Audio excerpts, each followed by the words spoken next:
하나만 사도 무료 배송, 전국 최저가 썰밥몰을 오픈했습니다. 유통마진을 줄여 쿠팡보다 훨씬 저렴합니다. 제 얼굴보다 큰 고소한 백굴비를 오미 39,900원에 만나보실 수 있습니다. 아래 제품을 클릭해주세요. 전화주문도 가능합니다. 안녕하세요. 저는 30대 경기도에서 회사를 다니는 평범한 직장인이에요. 평범하다고는 했지만 사실 제 인생은 한 번도 평범했던 적이 없었어요. 아버지를 일찍 여의고 엄마는 오랫동안 아프셨고 늘 돈이 없었죠. 그래서 학교 다닐 때부터 알바를 달고 살았어요. 남들이 당연하게 누리는 것들이 저한텐 전부 사치였거든요. 그래서인지 어릴 때부터 누군가에게 기대본 적이 없어요. 제가 이렇게 된 건 엄마 영향도 큰 것 같아요.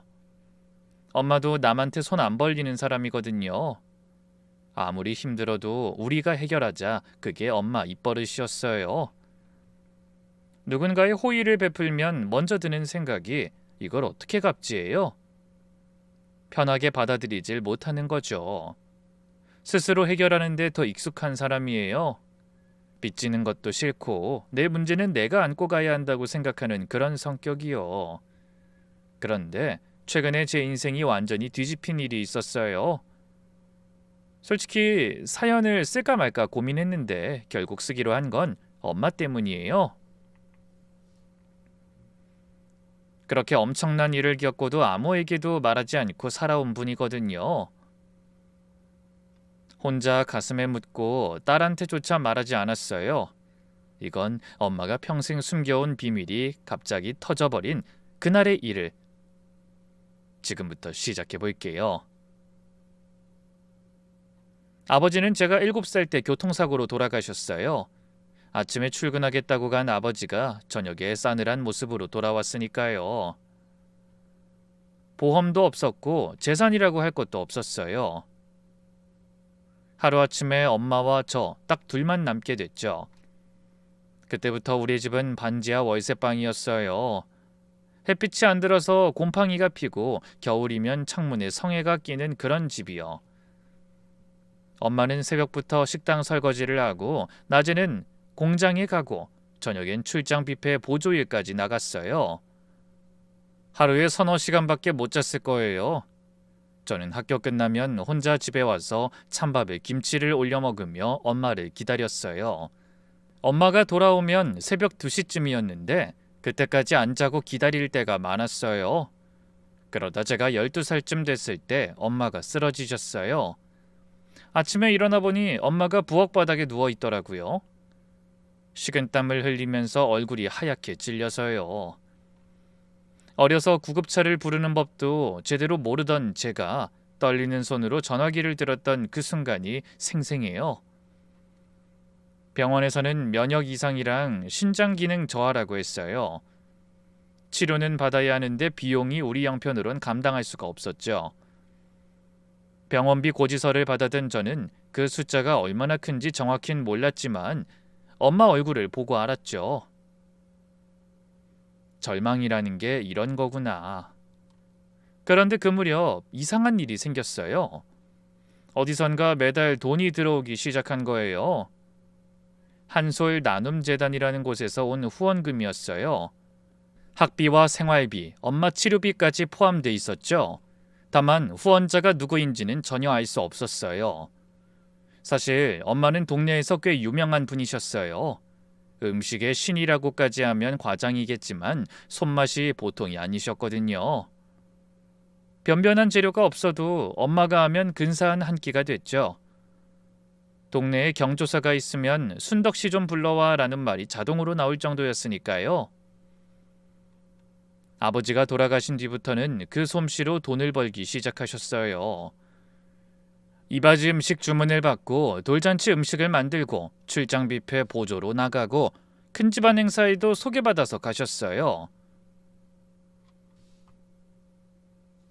새벽 3시면 일어나 육수를 끓이는 뒷모습이 제가 기억하는 엄마 모습이에요. 밤을 꼬박 새워 음식을 준비하고도 상 앞에 앉아서 한참을 들여다보셨어요. 이게 간이 괜찮으려나? 짜다고 하진 않겠지? 혼잣말하면서 젓가락으로 이것저것 맛을 보고 간을 다시 하고 그게 엄마였어요. 작은 일이라도 자기 책임을 다하는 사람이었죠. 엄마가 쓰러진 다음에도 저한테 해주는 밥만큼은 절대 대충 안 하셨어요. 몸이 아파서 온종일 누워 계시다가도 저녁 때가 되면 꼭 부엌에 나와 계시더라고요. 엄마, 아픈데 그냥 대충 사서 먹자. 그러다 또 쓰러지면 어쩌려고. 밥이 힘이야. 그렇게 한 끼 때우면 배는 차도 마음이 안 차는 거야. 엄마가 해야지. 그게 엄마의 사랑이었어요. 엄마한테는 음식이 곧 마음이었거든요. 그런데 엄마한텐 이상한 습관이 하나 있었어요. 왼손을 절대 드러내지 않는 거예요. 여름에도 긴 소매를 입거나 손목까지 오는 장갑을 끼고 다니셨어요. 제가 어릴 때 엄마 손 왜 가려? 하고 물으면 대답은 늘 같았어요. 옛날에 그냥 다쳤어. 보기 싫으니까 가리는 거야. 그런데 가끔 소매가 올라가서 그 흉터가 보일 때가 있었는데 그때마다 엄마 표정이 순간적으로 어두워지는 걸 느꼈어요. 길게 패인 자국이 손등까지 이어져 있었는데 그냥 다친 거라고 하기엔 심했거든요. 하지만 더 물어보면 항상 말을 돌렸어요. 근데 그냥 엄마에게 굳이 생각하고 싶지 않은 이야기라는 걸 느껴서 굳이 묻지 않으려고 했죠. 아마 재단의 후원이 없었으면 저는 지금 이 자리에 없을 거예요. 그래도 매달 들어오는 후원금 덕분에 엄마 치료비를 감당할 수 있었고 학비도 낼 수 있었으니까요. 졸업하고 나서 저는 식품 유통회사에 취직했어요. 대단한 회사는 아니었지만 그래도 꼬박꼬박 월급이 나온다는 것만으로 감사했어요. 그리고 저는 매년 재단에 감사 편지를 보냈어요. 후원자한테 직접 전달이 되는 건진 알 수 없었지만 감사한 마음을 전하려고 했죠. 제가 열심히 살아서 반드시 갚겠습니다. 매번 그런 다짐들을 썼어요. 빚지는 게 싫은 우리 모녀가 매달 누군가에게 빚을 지고 있다는 사실이 얼마나 마음에 걸렸어요. 언젠가 꼭 찾아뵙고 감사 인사를 드리겠다고, 받은 만큼 돌려드리겠다고 다짐했죠. 그런데 그때부터 한 번씩 재단에서도 편지가 왔는데 항상 그 문구가 적혀 있었어요. 어머니에게 깊은 감사를 전합니다. 처음엔 그냥 넘겼는데 해가 갈수록 그 문장이 점점 신경 쓰이더라고요. 후원받는 사람은 저인데 왜 엄마한테 감사하다는 건지. 한 번은 재단에 직접 전화한 적도 있어요. 후원자분에 대해 제가 알 수 있을까요? 직접 감사 인사를 드리고 싶어서요. 죄송합니다. 익명을 요청하셔서 저희도 후원자 개인정보를 공개할 수는 없어요. 그 답변뿐이었어요. 더 이상 알 방법도 없었고요. 근데 이상했던 건 엄마 반응이에요. 엄마는 후원에 대해서 묘한 태도를 보이셨어요. 고맙다고 하면서도 어딘가 불편해하는 느낌이었고 후원 편지가 올 때마다 읽다가 말고 조용히 접어두시곤 했어요. 엄마, 나 나중에 돈 벌면 내가 꼭 후원자분 찾아서 인사드릴 거야. 아이, 뭘 그냥 고맙다고 생각하면서 잊지 말고 살면 되지. 굳이 찾을 필요가 있어? 엄마 태도가 단호하더라고요. 그래서 한 번은 제가 좀 더 밀어붙인 적이 있어요. 엄마, 이분이 아니었으면 나 대학도 못 갔어. 그럼 한 번이라도 찾아뵈야 하지 않아? 수진아, 힘든 애들 여러 도와주는 지원이라니까 찾지 마. 찾으면 안 돼. 찾으면 안 된다는 말이 좀 이상했지만 그때는 가난한 사람의 자존심이겠거니 하고 넘겼어요. 엄마가 남한테 신세지는 걸 얼마나 싫어하는 분인지 알고 있었으니까요. 그리고 29이 되던 해 제 인생의 첫 번째 운명적인 만남이 찾아왔어요. 하필이면 제 인생의 가장 재수없는 날이에요. 그날은 회사에서 새로 따낸 납품 미팅이 있었어요. 상대는 업계에서 꽤 큰 식품 회사였는데 저는 우리 쪽 실무 담당으로 미팅에 나갔죠. 회의실 문을 열고 들어갔는데 맞은편에 앉아있는 남자가 서류를 보고 있더라고요. 제가 인사를 하는데도 서류에 눈을 안 떼는 거예요. 한참 뒤에야 고개를 들었는데 표정이 너무 무미건조하더라고요. 그 회사 전무라고 하더라고요. 30 중반쯤 보였는데 차갑고 깐깐하고 말도 안 통할 것 같은 사람이었죠. 미팅이 시작되자마자 분위기가 얼어붙었어요. 그쪽에서 납품 단가를 깎으려고 하는데 저희 입장에서는 이미 빠듯한 실정이었거든요. 원가를 설명했는데도 낮출 여지가 있지 않냐는 말만 반복하는 거예요. 저는 더 물러설 수가 없었어요. 더 내리면 품질을 보장할 수 없습니다. 저희도 재료비가 있고 인건비가 있잖아요. 그 전무라는 사람이 서류를 탁 내려놓으며 저를 보더라고요. 눈빛이 날카로웠어요. 아마 자기한테 이렇게 단호하게 말하는 사람이 드물었나 봐요. 옆에 앉은 그쪽 직원 얼굴이 하얗게 질리는 게 보였어요. 결국 돌아오자마자 상사한테 불려가서 엄청 깨졌어요. 너 거기 전무한테 대든 거야? 우리한테 얼마나 큰 거래처인데 일을 이렇게 처리해? 억울했지만 참았어요. 제가 틀린 말을 한 건 아니었으니까요. 저가에 납품하면 결국 품질이 떨어지고 그러면 더 큰 문제가 생기는 건데. 하지만 이 직장 생활이란 게 옳고 그름보다는 힘의 논리가 먼저인 경우가 많잖아요. 그날 밤 속상한 마음에 엄마한테 투덜댔어요. 오늘 진짜 재수없는 사람 만났다? 아니, 사람이 감정이 없어 보이더라니까? 너 이 회사 사람이야? 그때 말한 식품회사 있잖아. 거기 전무라는데 찔려도 피 한 방울 안 나올 것 같아. 그 순간 엄마 얼굴이 살짝 굳었어요. 그래, 뭐 큰 회사 사람들이 원래 다 그렇지. 그나저나 주말에 어디 간다면서? 엄마가 급히 말을 돌리더라고요. 별거 아닌 대화긴 했는데 그때 본 그 미묘한 경직을 분명히 봤지만 그냥 대수롭지 않게 넘겼어요. 그런데 며칠 뒤 예상 밖의 연락을 받게 됐어요. 그 회사에서 제가 처음에 제시했던 조건을 수용하겠다는 거예요. 알고 보니 그 전무가 제 제안서를 다시 꼼꼼히 검토한 뒤에 내부 회의에서 미뤄줬다 하더라고요. 그 뒤로 미팅이 이어지면서 그 사람을 몇 번 더 마주쳤는데 만날수록 처음 인상과는 많이 다르더라고요. 회의 때는 날카롭고 꼼꼼했지만 과묵하고 은근히 배려심도 있는 사람이었어요. 사내에서 그 사람은 FM으로 불린다는 걸 알게 됐어요. 워낙 원칙을 중요시하다 보니 융통성이 없다, 고집불통이다.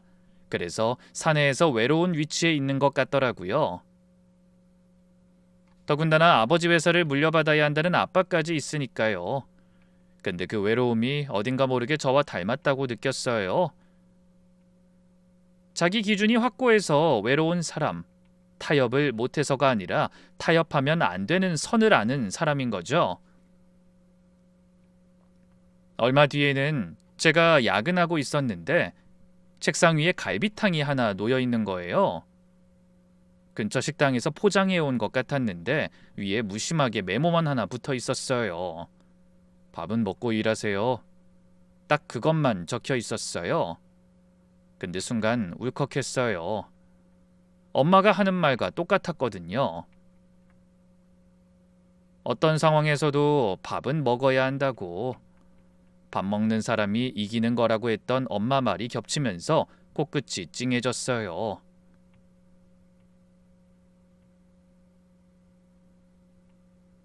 그 뒤로 우리 사이 거리가 급격히 좁아졌어요. 점심을 같이 먹게 됐고 퇴근 후에 가끔 같이 걷기도 했고 조심스럽게 연애가 시작됐습니다. 하지만 저는 한 가지 철저히 숨겼어요. 아픈 엄마와 반지하 집, 재단 후원을 받는다는 사실. 그래서 그 사람이 집에 데려다 준다고 하면 여기서 가깝다며 엉뚱한 곳에서 내려 걸어가곤 했어요. 아마 그 사람도 제가 뭔가를 숨기고 있다는 건 느꼈을 거예요. 하지만 제가 피하면 캐묻지는 않았어요. 뭐든 그렇게 가만히 기다려주는 사람이었죠. 얼마 뒤 엄마한테도 슬쩍 말을 꺼냈어요. 엄마, 나 요즘 좋아하는 사람 생겼다? 볼수록 괜찮은 것 같아. 그 말에 엄마가 반찬을 놓다가 고개를 드셨어요. 뭐? 어떤 사람인데? 회사에서 만났어. 좀 무뚝뚝하긴 한데 겪어보니까 나쁜 사람은 아니야. 회사면 너희 회사? 아니, 그때 말한 그 식품회사. 전에 미팅 갔다가 재수 없다고 했잖아. 거기야. 그 순간 엄마 손이 멈추는 게 보였어요. 아주 찰나였지만 저는 놓치지 않았거든요. 그 큰 회사? 그러더니 말을 안 하더라고요. 더 이상 묻지도 않으셨어요. 보통이라면 어떤 사람이냐, 몇 살이냐, 부모는 뭐 하시냐 물어볼 법도 한데요. 그냥 끝이었어요. 얼마 뒤 또 한 번 예고 없는 사고가 터졌어요. 아침이라 저는 출근 준비하고 있었고 엄마는 부엌에서 뭘 하고 계셨어요. 현관에서 신발을 신는데 뒤에서 쿵 하는 소리가 들렸어요. 무거운 게 떨어지는 소리요. 돌아보니 엄마가 부엌 바닥에 쓰러져 있었어요. 12살 때 그 아침이 떠올랐어요. 바닥에 누운 엄마. 20년이 지났는데 똑같은 장면이 반복되고 있었어요. 다른 건 제가 더 이상 12살이 아니라는 것뿐이었죠. 구급차를 부르는 손은 여전히 떨렸지만 이번엔 어디에 전화해야 하는지 알고 있었어요. 병원에 갔더니 신장 기능이 급격히 나빠졌다고 하면서 당장 입원과 정밀 검사까지 필요하다고 하더라고요. 치료비 견적을 들었을 때 머릿속이 하얘졌어요. 제가 모아둔 돈으론 한 달 입원비도 안 됐거든요. 대출이라도 받을까? 보험은 안 되나? 머릿속에서 숫자만 빙빙 돌았어요. 엄마가 걱정돼서 회사에 연락하고 쭉 병원에 매달려 있었어요. 그 사람한텐 연락을 못했어요. 연락해서 뭐라고 할 건데요. 엄마가 입원했는데 돈이 없다고요? 차라리 혀를 깨물지 싶었어요. 절대 이런 모습은 보여주고 싶지 않았거든요. 초라하고 궁핍하고 한없이 작아진 제 모습을요. 그런데 오후쯤 응급실 대기실에 앉아 있는데 누가 제 앞에 서는 거예요. 고개를 드니 그 사람이었어요. 양복 차림 그대로 숨이 좀 가쁜 것 보니 뛰어온 것 같더라고요. 결근했다는 말을 듣고 전화를 여러 번 했는데 안 받으니 동료한테 병원을 알아낸 거죠. 왜 왔어? 가. 저는 반사적으로 차갑게 밀어냈어요. 가라니까. 엄마한테 당신 이야기도 안 했어. 그러니까 가. 안 가. 힘든 사람 두고 어딜 가. 그 사람이 제 옆 의자에 앉았어요. 아무 말도 안 하고 그냥 같이 앉아 있었어요. 그 사람은 아무 말 없이 제 옆에 있었어요. 그 침묵이 저를 무너뜨렸어요. 누군가 제 옆에 그냥 있어주는 것, 그게 얼마나 큰 건지 평생 혼자 버텨온 사람만 알 거예요. 나중엔 저도 모르게 입이 열렸어요. 엄마가 아파. 원래 신장이 안 좋았는데 더 나빠졌대. 치료해야 하는데 돈이 없어. 그렇게 한마디 하니까 멈출 수가 없었어요. 나 사실 반지하에 살아. 재단 후원 받으면서 겨우 살고 있고 엄마 병원비도 제대로 못 내는 형편이야. 나 이런 사람이야. 준수 씨는 상상도 못할 삶이라고. 한 번도 말한 적 없는 것들을 전부 쏟아내며 병원 대기실에서 엉엉 울었어요. 가만히 제 말을 듣던 그 사람은 제 어깨를 잡았어요. 알았어. 다 들었고 됐으니까 그런 얘기하지 말고 먼저 밥부터 먹자. 엄마 같았어요. 이 사람은 뭐든 밥부터 먹이려고 하더라고요. 병원 식당에서 된장찌개 정식을 시켜놓고 제가 먹을 때까지 지켜봤어요. 저는 밥맛이 없었는데 그 사람이 더 먹으라고 하니까 그냥 떠넣었어요. 엄마 말처럼 밥 먹어야 이기는 거라고 되뇌면서요. 다행히 엄마 상태는 안정돼서 일반 병실로 옮겨졌어요. 저는 간병 의자에 앉아 치료비를 어떻게 할지를 고민하고 있었는데 며칠 뒤에 알게 됐어요. 그 사람이 입원비까지 전부 선납해놨다는 걸요. 병원 로비에서 그 사람을 붙잡고 따졌어요. 분노인지 수치심인지 모를 감정이 한꺼번에 치밀어 올랐거든요. 나한테 왜 이래? 동정이야? 불쌍해? 나 준수 씨한테 이 돈 안 받아. 당장 취소해. 취소 안 해. 아니 못해. 왜? 네가 좋아하는 사람이 힘드니까. 그리고 어머니 치료하려면 그 돈 필요하잖아. 내가 알아서 한다고. 난 당신 동정 같은 거 필요 없다고. 왜 말도 없이 그래? 동정이면 내가 왜 너를 만나? 나한테 뭔가 숨긴다는 거 다 알면서 왜 모른 척하고 있는데? 네가 어디 사는지 형편이 어떤지 다 짐작하고 있었어. 근데 네가 말할 때까지 그냥 기다린 거야. 그게 동정이야? 그 사람이 처음으로 목소리를 높이더라고요. 저는 할 말을 잃었어요.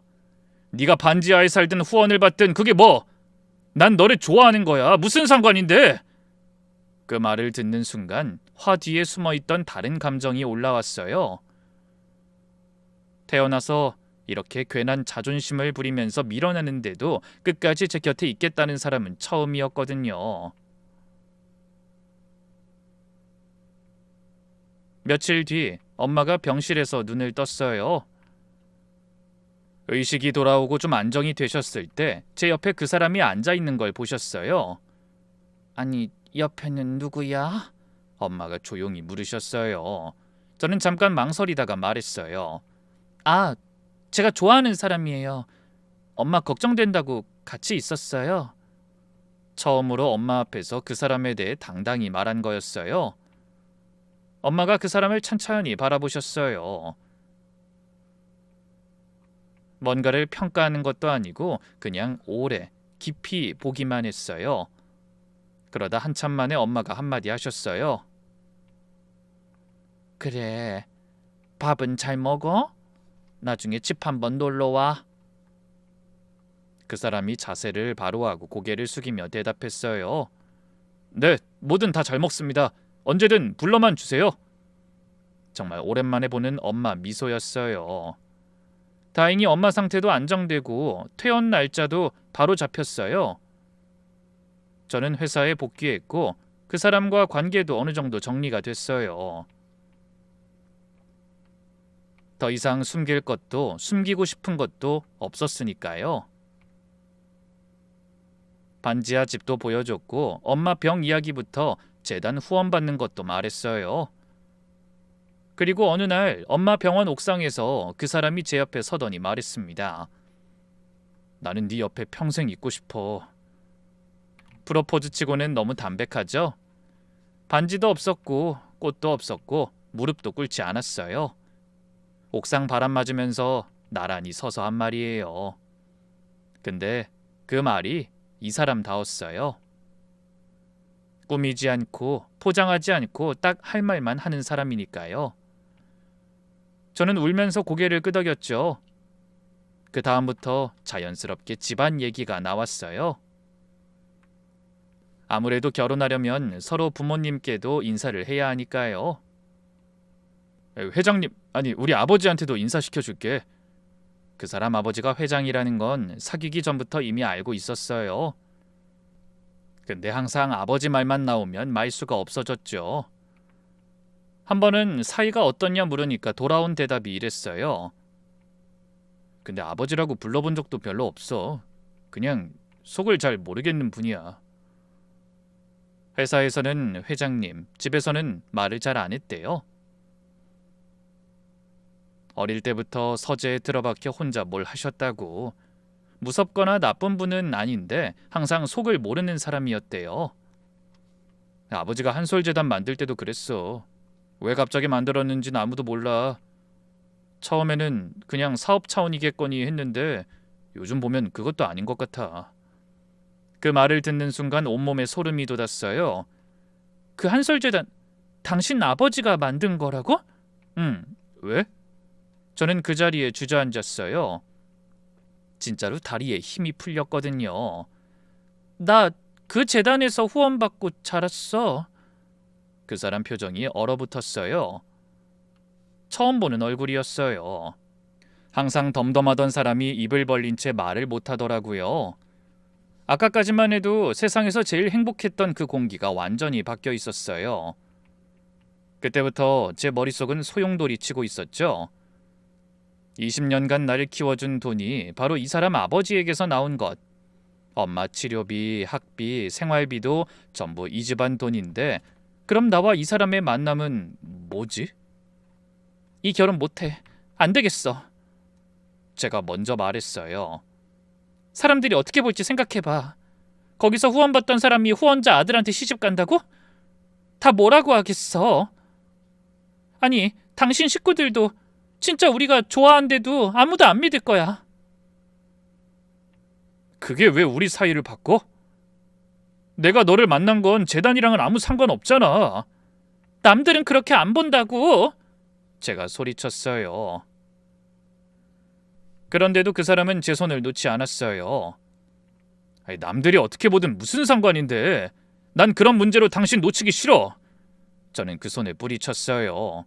이 손을 놓으면 안 될 것 같다는 느낌은 들었지만 그때는 자존심이 더 먼저였어요. 그런데 그 사람이 바로 그 자리에서 아버지한테 전화를 하더라고요. 아버지, 저 결혼하려는 사람이 있는데요. 이 사람이 재단에서 후원받은 사람입니다. 전화 너머로 긴 침묵이 흘렀어요. 저는 숨을 죽이고 그 사람 옆에 서 있었어요. 전화기 너머로 뭐가 들릴까 긴장하면서요. 그러다 회장님 목소리가 들렸어요. 그래, 이름이 뭐니? 이수진이요. 아버지 말씀해 주세요. 후원받았다는 거 알면 반대하실 거예요? 또 이어진 침묵. 이번 침묵은 아까와 달랐어요. 숨을 삼키는 소리가 들린 것 같았어요. 그리고 회장님이 낮은 목소리로 차분하게 말씀하셨죠. 그 아이 꼭 데려와라. 반대할 줄 알았는데 예상과는 전혀 다른 반응이었어요. 그 사람도 절 보며 그랬죠. 봐, 들었지? 아버지 반대한다고 안 하잖아. 난 무조건 당신하고 결혼할 거야. 그런데 뒤에 더 놀라운 일이 벌어졌어요. 회장님이 가족이랑 측근들을 불러 모은 뒤에 그 자리에서 이렇게 선언하셨대요. 준수 혼사 진행하게 해. 그리고 이 건은 더 이상 논의하지 않을 거니까 말 꺼내지 마. 그 말에 집안이 발칵 뒤집혔죠. 30년 넘게 회장님 옆을 지킨 최 부장이라는 분이 가장 먼저 나서서 강하게 반대했어요. 이분이 오른팔이라고 불릴 정도의 사람이었거든요. 회장님, 아무리 그래도 격이라는 게 있습니다. 어떤 집안인지 알아보셨습니까? 그리고 후원 대상자를 며느리로 드린다는 게 말이 됩니까? 세상이 어떻게 보겠습니까? 친척들도 나서서 거들었대요. 집안 체면이 있지. 세상에 좋은 집안 며느리가 얼마나 많은데 하필. 결혼은 집안과 집안이 만나는 건데 반지하 살던 후원자가 시집 온다는 게 말이 돼? 예상했던 반응들이었어요. 아니, 예상보다 더했죠. 저도 이걸 두려워했던 거였어요. 내가 어디서 왔는지, 어떤 환경에서 자랐는지 그게 낙인처럼 찍힐 거라는 걸 말이죠. 그리고 이 소문이 밖으로 퍼지는데 얼마 걸리지도 않았어요. 남편의 전 맞선녀들이 교묘하게 정보를 흘린 탓에 회사부터 시작해 그 사람 주변까지 다 시끄러웠거든요. 그 여자가 계획적으로 접근한 거 아니냐는 말도 있더라고. 은혜를 모르는 거지. 출근하는데 분위기가 달라진 게 느껴졌어요. 동료들이 절 보면 하던 얘기를 멈추고 거래처 사람들 눈빛도 묘하게 바뀌고 다들 대놓고 말은 안 하지만 뒤에서 뭐라고 하는지 알았어요. 어느 날 화장실에서 동료 2명이 대화하는 말도 들리는 거예요. 걔 완전 신데렐라 작전이지. 후원받던 애가 후원자 아들한테 잘 보여서 성공한 거야. 대단하다 진짜. 그 정도면 인생 역전 프로젝트 아니야? 동정심이 아직도 먹히나? 킥킥거리며 웃는 소리가 들렸어요. 변기 뚜껑 위에 앉아 소리 죽여 울었어요. 세상이 이렇게 본다는 걸 처음부터 알고는 있었어요. 나 때문에 당신 집안이랑 회사까지 이 난린데 우리 그냥 결혼 미루자. 제가 그렇게 말하니까 그 사람이 제 손을 잡았어요. 미루는 게 아니라 또 겁나서 포기하려는 거지. 저는 선뜻 대답을 못했어요. 그건 안 돼. 그럼 우리가 지는 거야. 그 사람들 말대로 해주는 꼴이잖아. 그 사람 목소리가 단단했어요. 무뚝뚝하지만 한번 마음 먹으면 절대 안 꺾이는 사람이라 더 단단해진 걸 느꼈죠. 그런데 저는 그런 면이 고맙기도 했지만 무섭기도 했어요. 이 사람한테 기대기 시작하면 나중에 무너질 때 더 크게 무너질 것 같았거든요. 평생 혼자 버텨온 사람이 누군가에게 기대는 건 절벽 끝에서 한 발을 내딛는 거랑 비슷한 거니까요. 그래도 그런 소문은 아프지만 견딜 수 있었어요. 남들이 뭐라 하든 우리 둘은 아는 진심이 있으니까요. 근데 정작 저를 무너뜨린 건 그런 사람들이 아닌 엄마였어요. 어느 날 저녁 엄마 상태가 좀 괜찮은 날이었어요. 퇴원하고 집에서 쉬고 계셨는데 얼굴빛이 좀 돌아온 것 같아서 조심스럽게 이야기를 꺼냈죠. 엄마, 나 할 얘기 있어. 뭔데? 그 사람 있잖아. 병원에서 인사한 사람.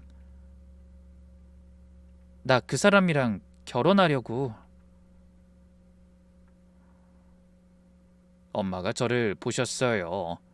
표정이 크게 변하진 않았어요. 이미 예감하고 계셨을 거예요. 근데 엄마, 그 사람 아버지가 누군진 알아야 할 것 같아서. 그 식품회사 회장님이 아버지야. 그리고 그 회장님이 만든 재단이 있는데 그게 한솔 재단이야. 엄마 얼굴이 순식간에 혈색이 사라지는 게 보였어요. 엄마, 우리한테 20년 동안 후원해준 그 재단, 그걸 만든 사람이 그 사람 아버지야. 저는 엄마가 놀라시겠지만 한편으론 기뻐하실 줄 알았어요. 20년간 우릴 도와준 은인의 아들과 결혼한다니 어떻게 보면 운명 같은 거잖아요. 감사 인사를 드릴 기회가 생긴 거기도 하고요. 근데 엄마 반응은 제가 상상한 것과 완전히 달랐어요. 안 돼. 그 집안은 안 돼. 엄마, 왜? 그 사람이 회장님한테 말했는데 오히려 우리 편에 서주셨어. 더 말할 것도 없어. 안 되는 건 안 되는 거야. 엄마가 자리에서 일어나 방으로 들어가셨어요. 문을 닫았는데 저는 닫힌 문 앞에 한참 서 있었어요. 세상 어디에도 제 편이 없는 기분이었어요. 그 뒤로 엄마는 결혼 얘기만 꺼내면 입을 다무셨어요. 밥을 차려주시고 청소를 하시고 평소처럼 지내시는데 결혼 이야기만 나오면 벽이 생기는 거예요. 그렇게 며칠이 지났어요. 저도 지쳐 있었고 이대로 결혼이 없던 일이 되는 건가 싶었어요. 그런데 어느 날 오후 엄마 전화가 울렸어요. 옆에서 보니 전화를 받자마자 표정이 굳더라고요. 한참을 듣고만 있었죠. 전화를 끊고 나서 제가 물었어요. 누군데 그렇게 놀라? 회장님이라네. 심장이 철렁했어요. 회장님이 엄마한테 직접 전화까지 했다니. 번호를 어떻게 아셨는진 모르겠지만 아마 그 사람이 알려드렸겠죠? 저는 긴장해서 침을 삼키며 물었어요. 왜? 뭐라고 하셨는데? 얼굴은 한번 봐야 하지 않겠냐고. 애들 이야기라도 들어는 보자고 그러네. 그래서 엄마 뭐라고 했어? 엄마가 대답을 안 하셨어요. 한참을 창밖을 보고 계시더라고요. 나중에 그 사람한테 들은 이야기인데 회장님이 자식 걱정되는 마음 이해한다면서 설득을 해주셨더라고요. 대기업 회장이 그렇게 말씀하신 거예요. 결국 그날 밤 엄마가 먼저 말씀하셨죠. 수진아, 상견례 가자. 담담하게 말씀하셨어요. 근데 저를 바라보는 눈에 여러 감정이 오갔어요. 걱정, 슬픔, 체념, 그리고 어딘가 깊은 곳에서 올라오는 각오 같은 것. 오래 침묵하시다가 결국 고개를 끄덕이셨어요. 상견례 전날 밤 저도 긴장돼서 잠이 안 왔어요. 이불 속에서 뒤척이다가 목이 말라서 물을 마시러 나갔는데 엄마 방에 불이 켜져 있는 거예요. 뭔가에 이끌리듯 그쪽으로 살금살금 발을 옮겼어요. 문틈으로 보니 엄마가 앉아 있더라고요. 그런데 엄마 손에 들린 작은 아기 옷이 있었어요. 하얀색 베넷 저고리인데 누렇게 발에 있었어요. 한 번도 입혀보지 못한 것처럼 깨끗하고 그만큼 오래된 거였어요. 그러더니 엄마가 아기 옷을 가슴에 안았어요. 두 손으로 꼭 끌어안고 고개를 숙이고 소리 없이 우셨어요. 어깨가 파르르 떨리는데 소리는 나지 않았어요. 울음을 삼키는 거였죠. 그렇게 한참을 아기 옷을 가슴에 안은 채 우셨어요. 저는 숨을 참고 서 있었어요. 저게 내 아기 때 옷인가 보다. 딸이 시집 간다니까 엄마가 만감이 교차하시는 거겠지. 내가 아기였을 때 입었던 옷을 꺼내놓고 그때 생각에 우시는 거겠지. 혼자 키워온 딸이 드디어 시집 가는데 기쁘기도 하고 서운하기도 하고 그런 거겠지. 들키면 안 될 것 같아서 조용히 방으로 돌아왔죠. 근데 이불 속에 누워도 그 장면이 머릿속에서 안 지워졌어요. 상견례 당일 아침, 엄마도 긴장된 탓인지 일찍 일어나더라고요. 옷장에서 가장 깨끗한 옷을 꺼내 단정하게 차려 입으셨어요. 화려한 건 아니었지만 엄마가 가진 것 중에 가장 좋은 옷이었죠. 머리도 단정하게 빗으시고 옅은 화장도 하셨어요. 엄마가 화장하는 걸 본 게 몇 년 만인지 모르겠어요. 근데 유독 왼손 소매를 신경 쓰시는 거예요. 여러 번 당겨내리고 확인하고 또 당기고. 엄마 안 가려도 돼. 좀 보이면 어떻다고. 아이 그냥 좀 추워서. 그렇게 추운 날씨도 아니었는데 그렇게 말하더라고요.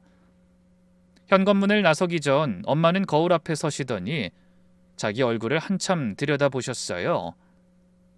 거울 속 자기 자신에게 말하듯 아주 작은 목소리로 중얼거리셨어요.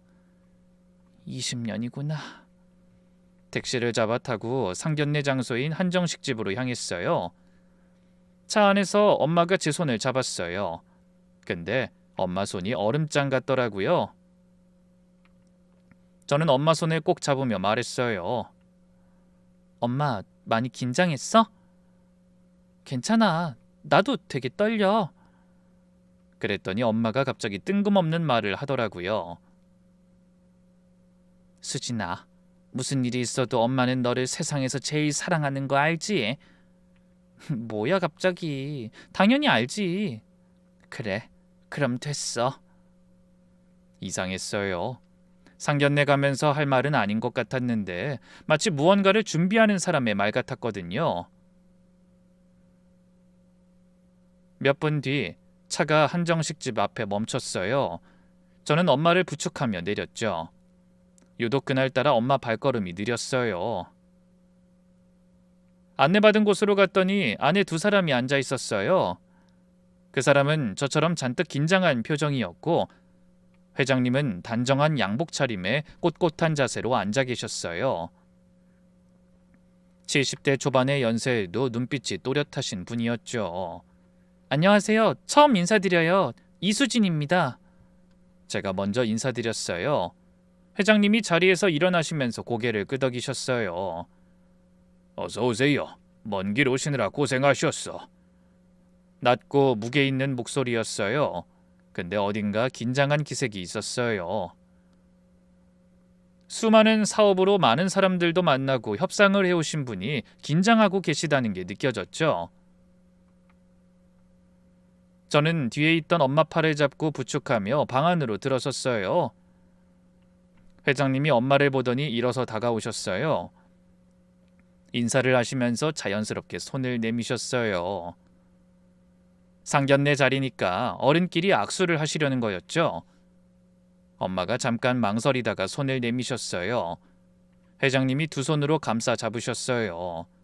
이렇게 뵙게 돼서 반갑습니다. 아닙니다. 이렇게 불러주셔서 제가 더 감사하죠. 엄마 목소리가 살짝 떨렸어요. 회장님은 엄마 손을 잡은 채 자리를 안내하려고 옆으로 비켜났어요. 그때였어요. 엄마가 악수한 손을 빼면서 몸을 돌리는 순간 왼쪽 소매가 살짝 밀려 올라간 거예요. 악수하면서 오른팔 쪽에 신경을 쓰느라 왼쪽 소매를 미처 챙기지 못하신 거죠. 그 짧은 순간에 오래된 흉터가 드러났어요. 회장님 시선이 거기에 멈추더라고요. 그때부터 표정이 바뀌고 있었어요. 미소가 사라지고 눈이 커지고 얼굴에 혈기가 빠지는 게 실시간으로 보였어요. 그러더니 단숨에 얼굴이 하얘지더라고요. 아버지, 앉으세요. 그 사람이 놀라서 불렀어요. 근데 회장님은 아들 말이 안 들리는 것 같았어요. 시선이 엄마한테 고정된 채로 움직이지 않으셨어요. 회장님이 천천히 자리에서 일어나셨어요. 테이블을 돌아서 한 발 한 발 엄마 쪽으로 오셨어요. 저는 무슨 상황인지 몰라서 엄마 앞으로 가려다가 멈춰섰어요. 회장님 눈에 눈물이 고여있는 게 보였거든요. 그런데 회장님이 엄마 앞에 서더니 갑자기 무릎을 꿇으셨어요. 아버지, 왜 그러세요? 그 사람이 벌떡 일어났어요. 저도 얼어붙었어요. 무슨 상황인지 전혀 이해가 안 됐어요. 회장님의 어깨가 부들부들 떨리고 있었어요. 고개를 숙인 채 오열이 터졌어요. 그것도 조용한 오열이 아니었어요. 가슴 깊은 곳에서 터져나오는 그런 울음이었어요. 은인! 회장님이 겨우 한마디를 꺼내셨어요. 은인을 이렇게 다시 뵙습니다. 저는 엄마를 봤어요. 엄마도 울고 있었어요. 소리 없이 입술을 깨물고 눈물만 줄줄 흘리면서 회장님을 내려다보고 있었어요. 그런데 엄마도 뭔가 알고 있는 눈치였죠. 엄마, 이게 무슨 상황이야? 제 목소리가 떨렸어요. 그 사람도 제 옆으로 오더니 제 팔을 잡았어요. 우린 아무것도 이해하지 못한 채 서 있었어요. 회장님이 간신히 울음을 삼키며 말을 시작하셨어요. 20년 전 우리 집에서 가족 모임이 있었는데 큰 만찬이었지. 출장 음식을 준비해줄 분들이 집에 많이 왔는데 그 중에 한 분이 있었어. 전 가만히 듣고 있었어요. 심장이 점점 빨라지고 있었어요. 그때 우리 막내를 맡아서 보던 도우미가 정신이 없으니까 어린이를 혼자 둔 거야. 회장님 목소리가 점점 갈라졌어요. 그때 집에 큰 연못이 있었는데 그 집이 일제강점기 때 지어진 집이라 연못이 커서 어른 가슴팍까지 차는 깊이였는데 내가 막내는 절대 거기로 못 가게 했었지. 그날 애가 잉어를 보겠다고 바닥에 엎드려서 놀다가 연못에 빠졌어. 그 어린애가 허우적대고 있는데 그걸 아무도 못 본 거야. 회장님이 고개를 들어 엄마를 바라보셨어요. 눈물 범벅이 된 얼굴로요. 근데 한 분이 막내를 보고 뛰어갔어. 맨발로 거길 뛰어들어서 애를 끌어올렸지. 여기까지는 듣고 있을 수 있었어요. 근데 다음 말에서 제 심장이 멈추는 줄 알았어요. 그때 그분은 임신 중이셨고 방 안에 공기가 얼었어요. 제 옆에서 그 사람이 숨을 삼키는 소리가 들렸어요. 애를 끌어올리려는데 겁먹은 애가 허우적대니까 자꾸 미끄러지는 거야. 바닥에 이끼에 미끄러져서 올라오다 또 가라앉고 가장자리에 쌓아둔 자연석에 배까지 부딪히고 손도 다 찢어진 그 와중에 애를 놓지 않고 있었어. 아이를 연못 밖으로 올려놓을 때까지. 회장님이 말을 잇지 못하고 고개를 떨구셨어요. 저는 멍한 눈으로 엄마를 바라봤어요. 엄마, 이게 무슨 소리냐고, 어? 엄마는 한참을 아무 말 없이 서 계셨어요. 눈물이 턱을 따라 흘러내리고 있었는데 닦지도 않으셨어요. 그러다 조용히 말씀하셨죠. 마치 20년간 준비해온 말 같았죠. 그래, 그 집 막내딸이 물에 빠진 걸 엄마가 꺼냈어. 그때 엄마 뱃속에 애가 있었고. 아기? 그래, 네 동생. 세상이 멈춘 것 같았어요. 방 안이 정적에 잠겼어요. 시계 소리만 들렸죠. 제 눈이 천천히 커지고 있었어요. 내 동생? 그 순간 어젯밤 장면이 머릿속을 스쳤어요. 엄마가 옷장에서 꺼낸 작은 아기 옷, 가슴에 안고 울던 모습. 그게 내 아기 때 옷이라고 생각했는데 내 옷이 아니었어요. 한 번도 입혀보지 못한, 태어나지 못한 내 동생 옷이었던 거죠. 다리에 힘이 풀렸어요. 그 자리에서 주저앉았어요.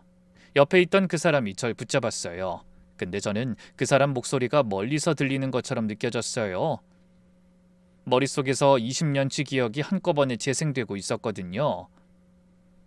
엄마가 가린 왼손의 흉터, 결혼을 반대하던 이유, 새벽에 아기 옷을 가슴에 안고 울던 것까지 목소리가 안 나오는 걸 겨우 짜냈어요. 엄마, 나한테 동생이 있었던 거야? 근데 그걸 지금까지 혼자 안고 살았어? 저는 엄마를 끌어안았어요. 아무 말도 못하고 그냥 안았어요. 엄마 몸이 너무 마르고 가벼웠어요. 이 작은 몸으로 긴 세월을 버텨온 거예요. 남의 아이를 살리고 그러다가 자기 아이를 잃고 몸이 망가지고 그 모든 걸 혼자 삼키면서. 회장님이 무릎을 꿇은 채 말을 이으셨어요. 눈물을 닦지도 않은 채로요. 그날 왜 그렇게 목숨을 걸고 뛰어드셨는지 난 오랫동안 이해가 안 됐어. 회장님 목소리가 갈라져 있었어요.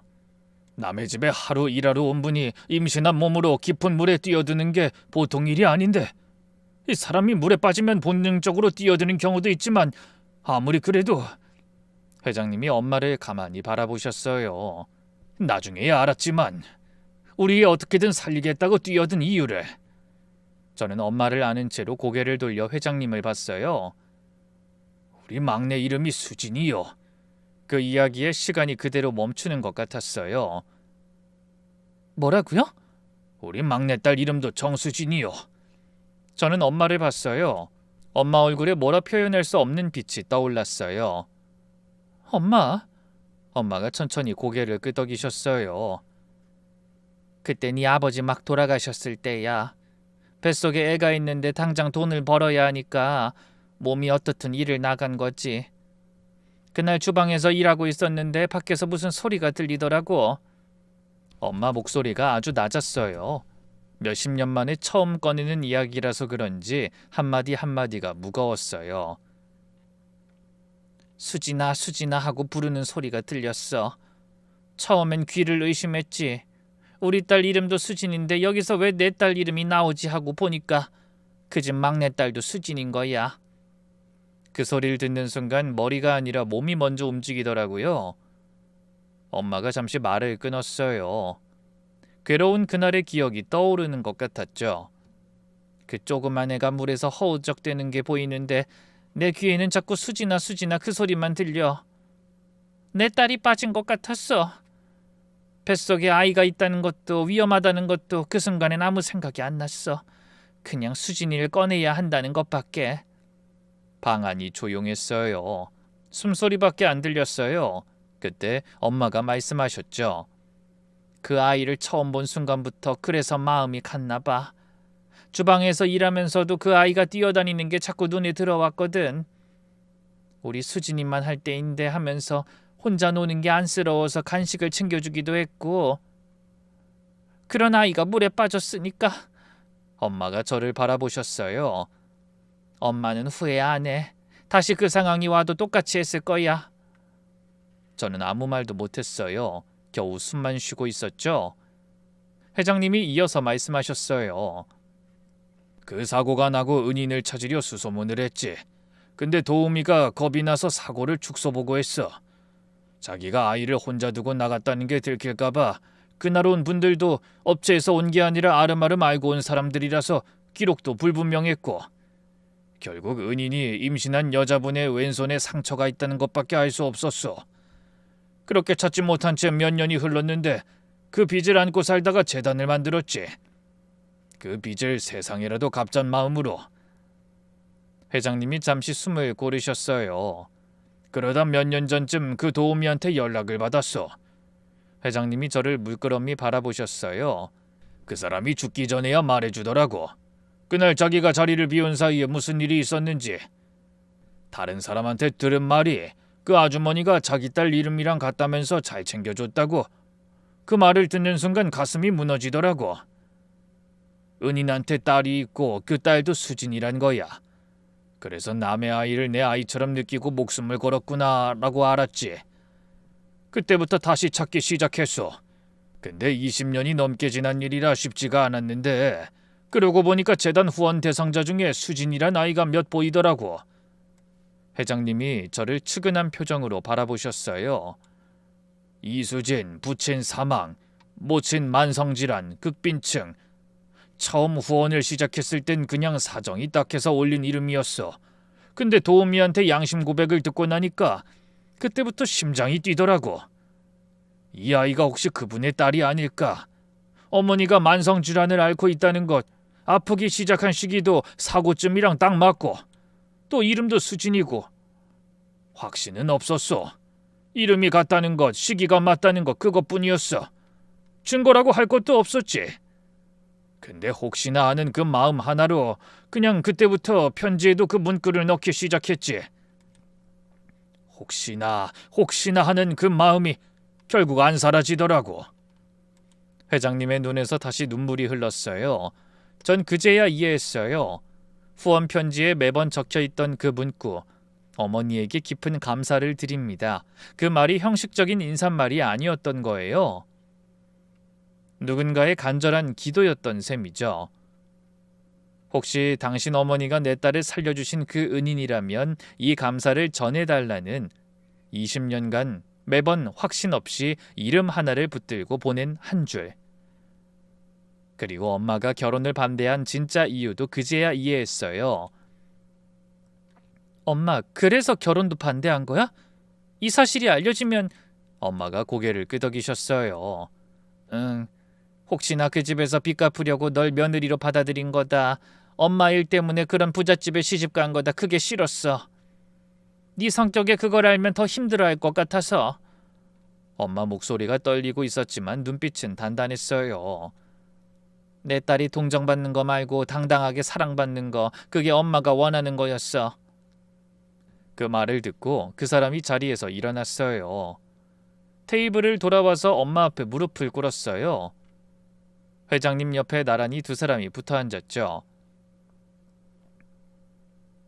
어머니, 그 사람 목소리도 떨리고 있었어요. 늘 무표정하던 사람이 눈이 빨개진 채로 엄마를 바라보고 있더라고요. 그리고 고백하듯 담담히 엄마 앞에서 진심을 털어놨어요. 저는 수진이가 누구고 어디서 사는지 그런 것들을 알기 전부터 사랑했습니다. 그리고 알고 난 뒤에도 똑같습니다. 이건 빚도 아니고 동정도 아니고 은혜를 갚는 것도 절대 아닙니다. 전 그냥 이 사람을 사랑합니다. 곁에 있고 싶고요. 엄마가 그 사람 얼굴을 한참 들여다보셨어요. 전에 병원에서 처음 만났을 때처럼요. 그때도 엄마는 이 사람 안에 있는 뭔가를 읽으려는 것 같았는데 이번엔 찾으신 것 같았어요. 그 사람의 진심을요. 그러더니 엄마가 아주 천천히 고개를 끄덕이셨어요. 그 말에 회장님이 엄마의 손을 잡더니 고개를 숙이셨어요. 내 딸을 살리시면서 아이를 잃고 평생을 병들어 사셨던 거 압니다. 근데 난 그것도 모르고 지금껏 살았습니다. 정말 뭐라고 할 말이 없습니다. 엄마가 떨리는 손으로 회장님의 어깨를 잡으셨어요. 그리고 일으키셨어요. 괜찮아요. 우리 딸 같은 애를 어떻게 보고 지나치겠어요. 엄마는 그렁그렁하게 눈물이 찬 얼굴로 웃으셨어요. 그래도 수진이가 잘 자랐다면서요? 네, 잘 자랐습니다. 됐습니다. 그러면 됐어요. 그 말에 회장님이 또 고개를 떨구셨어요.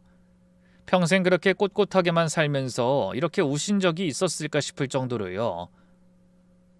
그렇게 눈물의 상견례가 끝나고 며칠이 지났어요. 전 그 며칠 동안 제대로 잠을 못 잤어요. 눈을 감으면 엄마가 아기 옷을 안고 울던 모습과 회장님이 무릎을 꿇던 장면이 떠올랐고, 엄마 입에서 처음으로 나온 내 동생이라는 그 말이 귓가에 맴돌았어요. 엄마가 그 아이를 잃고 그 슬픔을 아무한테도 말하지 않고 20년을 살았구나. 모든 게 이어지니까 오히려 실감이 안 났어요. 그러던 어느 날 오후 집 초인종이 울렸어요. 문을 열었는데 처음 보는 젊은 여자가 서 있었어요. 캐리어를 끌고 롱패딩을 입고 머리가 좀 헝클어져 있는, 긴 비행을 막 마친 특유의 피로감이 얼굴에 묻어 있었죠. 수진 언니죠? 네? 저 정수진이에요. 준수 오빠 동생이요. 회장님 딸, 곧 저의 시누이가 될 사람이었어요. 미국에서 계속 공부하고 있다는 얘긴 그 사람한테 들어서 이미 알고 있었어요. 근데 우리 집까지 올 줄은 몰랐어요. 아버지가 며칠 전에 전화하셨어요. 제가 꼭 인사해야 할 분이 있다고요. 그 말을 하는데 눈이 벌겋게 부어 있었어요. 수업이고 시험이고 다 제쳐두고 한국으로 오라고 하더라고요. 아버지가 그렇게까지 말한 적이 한 번도 없었거든요. 수진 씨가 잠깐 숨을 고르더니 말을 이었어요. 비행기 안에서 아버지한테 전화로 다 들었어요.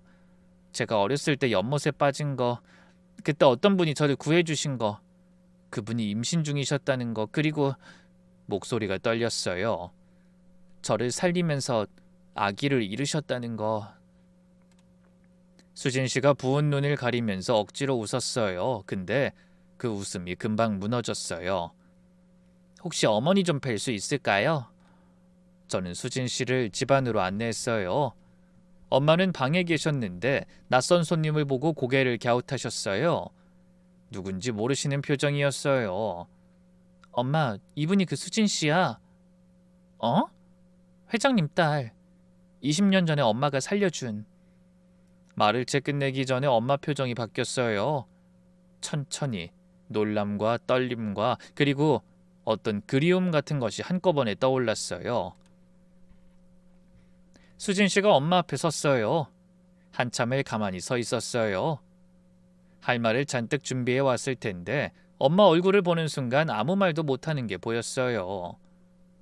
입술이 떨리고 눈에 물이 차고 턱이 파르르 떨리고, 그러더니 수진 씨가 무릎을 꿇었어요. 엄마 앞에 엄마의 마르고 거친 손을 두 손으로 잡았어요. 감사합니다. 덕분에 제가 이렇게 살았습니다. 그 한마디에 수진 씨 울음이 터졌어요. 엄마 손에 이마를 대고 어깨를 들썩이며 한참을 울었어요. 말이 끊기고 이어지고를 반복하면서 겨우겨우 쏟아냈어요. 저 때문에 아이를 잃으셨다면서요? 저 때문에 평생을 아프셨다면서요? 죄송합니다. 그리고 너무 감사합니다. 이 말밖에 드릴 수가 없어서 그것도 죄송합니다. 전 그것도 모르고 살았어요. 제가 운이 좋아서 살았다고만 생각했어요. 누군가가 저를 위해 그렇게 큰 걸 잃었다는 걸 전혀 몰랐어요. 수진 씨가 흐느끼면서 엄마 손을 놓지 못했어요. 진심 어린 고백에 엄마가 한동안 아무 말 없이 수진 씨를 내려다보셨어요. 그러다 두 손으로 얼굴을 감싸더라고요. 울고 있는 얼굴을 들어 올려서 눈을 맞추셨어요. 울지 마, 괜찮아요. 엄마 목소린 따뜻했어요. 이렇게 예쁘게 잘 컸구나. 엄마가 수진 씨 볼에 흐르는 눈물을 엄지로 닦아주셨어요. 마치 어린아이 달래듯이. 어디 아픈 데는 없고?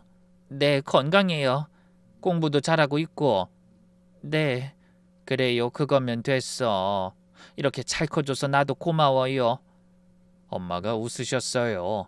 눈물이 흐르는데 뿌듯한 표정으로 웃고 있었죠. 앞으로 잘 사는 게 갚는 거야. 수진 씨가 그 말에 더 크게 울었어요. 엄마도 수진 씨를 꼭 안아주셨어요. 마치 연못에 끌어올린 그 아이를 다시 안는 것처럼요. 저도 옆에서 그 모습을 보면서 울었어요.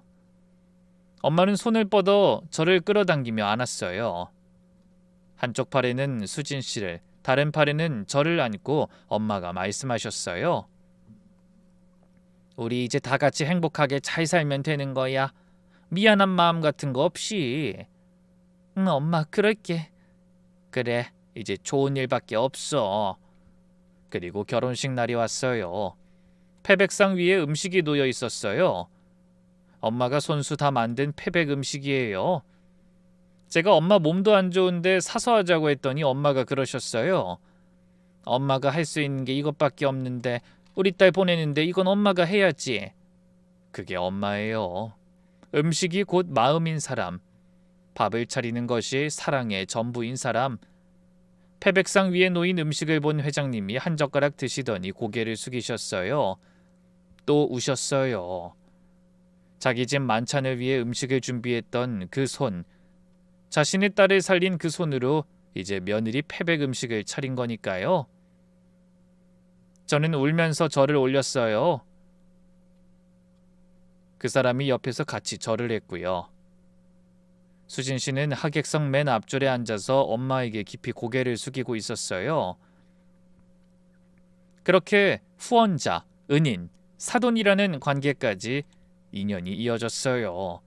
그리고 엄마 덕에 사랑 듬뿍 받는 아내이자 며느리로 살아가고 있습니다. 끝으로 여러분께 드리고 싶은 말이 있어요. 세상엔 말하지 않는 사랑이 있어요. 남의 아이를 살리면서 자기 아이를 잃었다는 것을, 그 일로 평생 아프게 됐다는 사실을 왜 말 안 했냐고 물으면 엄마는 이렇게 말해요. 네가 나 때문에 짐지는 꼴은 못 봐. 그게 엄마예요. 자기가 짐을 지면서 딸한텐 그 짐이 안 가게 하는 사람. 아마 여러분 곁에도 그런 사람이 있을 거예요. 말하지 않아서 모르는 거지. 사실은 여러분을 위해 뭔가를 삼키고 있는 사람이요. 부모일 수도 있고 배우자일 수도 있고요. 오늘은 꼭 그 사람에게 꼭 사랑을 표현해 주세요. 저희 엄마처럼 밥은 먹었냐는 투박한 표현으로 대신해서라도요. 그럼 제 이야기는 여기서 마칠게요.